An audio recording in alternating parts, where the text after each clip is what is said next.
Good evening, and welcome back to WNBA Trending. I'm Ava, and tonight we're diving into one of the hottest and most controversial topics circulating across the WNBA landscape. The conversation centers around Indiana Fever rookie sensation Caitlin Clark and her relationship with head coach Stephanie White, as whispers emerge about whether Clark could soon earn the reputation of a so-called coach killer. Now, let's be clear. That term, coach killer, is a loaded one. It's been used throughout sports history, often to describe star players whose presence, pressure, and influence lead to a rapid turnover in coaching staffs. We've heard it applied in the NBA with stars like LeBron James, Kobe Bryant in his early years, and even back in the days of Michael Jordan before Phil Jackson became the stabilizing figure. And in the women's game, this conversation is relatively new. But when it comes to Caitlin Clark, it's beginning to gain traction, and tonight, we're breaking down why that is, what it could mean for her future, and most importantly, whether Stephanie White is truly at risk. Let's start with the context. Caitlin Clark entered the WNBA this season with more hype than perhaps any rookie in league history. From her record-breaking college career at Iowa to the sold-out arenas, television ratings, and merchandise sales, Clark's arrival has transformed not only the Indiana Fever, but the WNBA as a whole. She's not just a player. She's a movement, a cultural force, and an economic engine for the league. But with all of that hype comes pressure. And sometimes, that pressure doesn't just fall on the shoulders of the rookie star, it falls squarely on the head coach. For Stephanie White, who has been charged with guiding the Fever back into contention, this balancing act has not been easy. On one hand, she has to develop a young and talented roster that includes Aliyah Boston, Nalissa Smith, and now Clark. On the other hand, she has to manage the expectations of fans, media, and ownership who are all demanding immediate results. And here's where the cracks start to show. The Fever, despite Clark's scoring explosions and highlight plays, have had their struggles. They've been inconsistent, often outmatched by veteran-laden teams, and their defensive shortcomings have been glaring.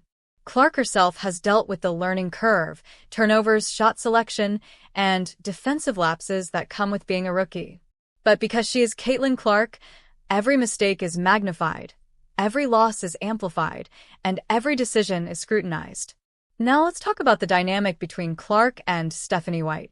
Reports and observations suggest that White has been firm in her coaching approach. She's not bending over backward to cater solely to Clark's style of play. Instead, she's emphasizing team balance, defensive intensity, and structured offense. For some, that's exactly what a young star needs: accountability, discipline, and a coach who won't let her skate by on talent alone. But for others, particularly in the media, it's raised questions. Should the Fever be tailoring everything to maximize Clark's strengths? Should she have the freedom to run and gun, to take over games in the way she did at Iowa? And here is where that coach killer label begins to emerge. It's not about Clark walking into the locker room and demanding changes. It's about the ripple effect of her presence. When a player becomes bigger than the team, the franchise often responds by prioritizing that player's happiness and performance above all else. If the team continues to lose, ownership might look at the equation and decide that the easiest change to make is not trading away the star but replacing the coach. Stephanie White, to her credit, has handled the spotlight with professionalism. She's praised Clark's competitiveness, acknowledged her growing pains, and stood by her game plan. But in today's sports culture, where fans are quick to call for heads to roll and organizations feel immense pressure to win now, her job security could indeed be tested. Let's also consider the business angle. The Fever are selling out arenas and leading the league in merchandise sales, thanks largely to Caitlin Clark. Ownership knows her value, and they'll do everything to keep her in Indiana long-term. That means surrounding her with the right roster but also the right coaching staff.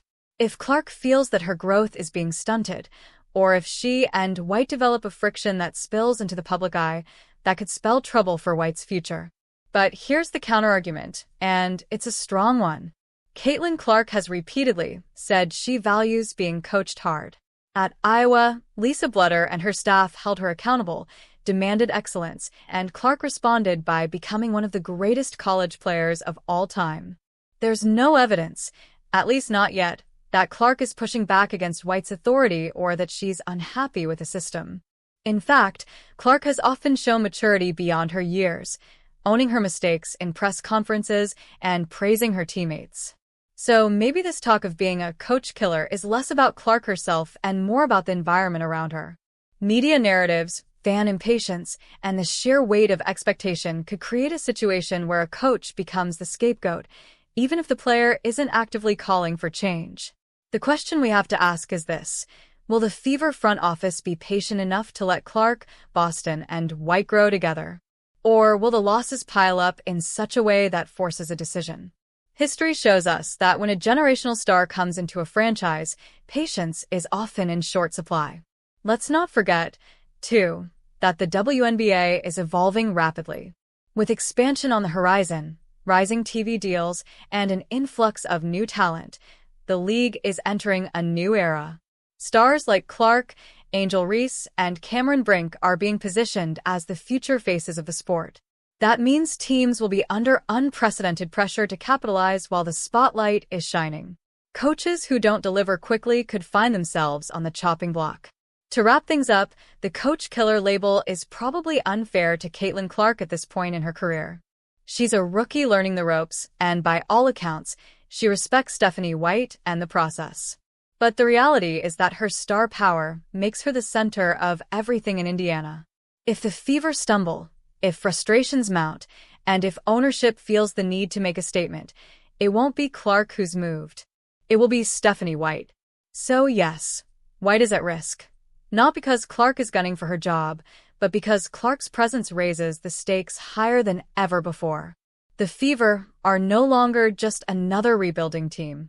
They're the team of Caitlin Clark. And with that, every coach who sits in that seat will be coaching not just for wins and losses, but for the trust and development of a generational superstar. That's all for now here on WNBA Trending. I'm Ava, and this has been your deep dive into the brewing storyline around Caitlin Clark, Stephanie White, and the pressures of coaching in the WNBA spotlight.